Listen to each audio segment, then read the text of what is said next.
నమస్తే మిత్రులారా, నేను మీ వేదాంత వెంకట హర్నాథ్. ఇది ఉత్తరప్రదేశ్ వారణాసి జంక్షన్ నుండి 7 కిలోమీటర్ల దూరంలో ఉంది. వారణాసిలో దుర్గాకుండ్ అనే ప్రాంతంలో ఈ తులసి మానస మందిర్ అత్యంత ప్రసిద్ధ చెందినటువంటి దేవాలయాల్లో ఒకటి. ఇక్కడ చుట్టూ అందమైన ప్రకృతి దృశ్యాలతో తెల్లటి పాలరాతితో ఆలయం నిర్మించబడింది. ఇది 1964లో హౌరాకు చెందినటువంటి సేత్ రతన్లాల్ సురేఖా అనే వారి కుటుంబంచే నిర్మించబడ్డది. ఈ ఆలయాన్ని భారతదేశానికి రెండవ ప్రధానిగా చేసినటువంటి డాక్టర్ సర్వేపల్లి రాధాకృష్ణన్ గారిచే ప్రారంభించబడింది. దేవాలయంకు వెళ్ళంగానే అద్భుతమైనటువంటి కమనీయమైనటువంటి మహాభారతంలోనటువంటి దృశ్యాలు, ఆ దృశ్య కావ్యాలు మనకు కనిపిస్తుంటాయి. అక్కడ స్వామివారికి నైవేద్యం జరుగుతుంది, తలుపులేసి ఉన్నాయి. ఈలోపు వీటిని గనక చూసినట్టయితే 16వ శతాబ్దానికి చెందిన కవి, సన్యాసి, సంస్కర్త మరియు తత్వవేత్త అయినటువంటి శ్రీ తులసీదాస్ ఈ ప్రదేశంలో రామచరిత్ మానస్ వారిచే రచించబడిందని, అందుకే ఈ ఆలయానికి గొప్ప చారిత్రక సాంస్కృతిక ప్రాముఖ్యత అనేది లభించింది. ఈ దృశ్యాల్ని చూసినట్టయితే కనువిందు చేస్తుంటాయి, భక్తుల మనసుల్ని ఆకట్టుకుంటాయి. అక్కడ ఆవు తన దూడని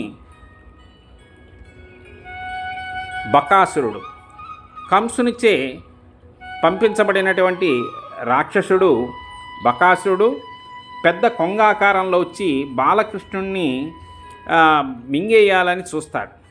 ఆ తర్వాత బాలకృష్ణుడు చేతితో ఆ యొక్క బకమ యొక్క ముక్కు యొక్క రెండింటిని పట్టుకొని చీల్చి సంహరిస్తాడు. అటువంటి దృశ్యాన్ని అక్కడ ఏర్పాటు చేశారు.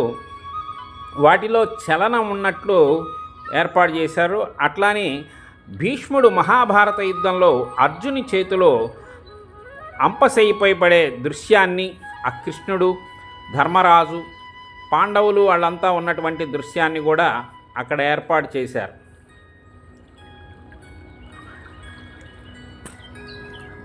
అలాగే కంసుని వధ, కంసుని సభలోకి కృష్ణుడు రాగానే కత్తి దూసిన కంసుని నేలపై పడదోసి పిడిగుద్దులతో వైకుంఠానికి పంపాడు. ఆ దృశ్యం మనకి ఆ బాలకృష్ణుడు కంసుణ్ణి వధిస్తున్నటువంటి దృశ్యం కనిపిస్తుంది.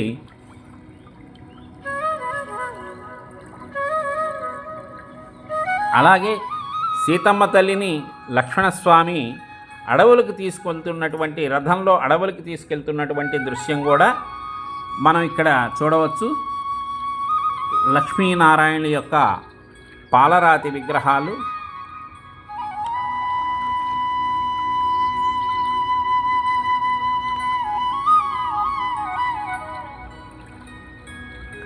ఆ తర్వాత మాత అన్నపూర్ణేశ్వరి, పరమశివుణ్ణి కూడా ఇక్కడ మనం చూడవచ్చు.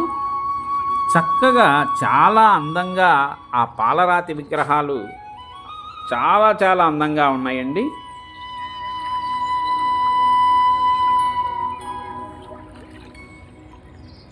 అప్పుడే నైవేద్యం పూర్తయిన తర్వాత హారతి మొదలైంది. సీతారామ లక్ష్మణుల యొక్క ఆలయం తలుపులు తీశారండి, ప్రధాన ఆలయం అదే. ఇవి కూడా పాలరాతి విగ్రహాలు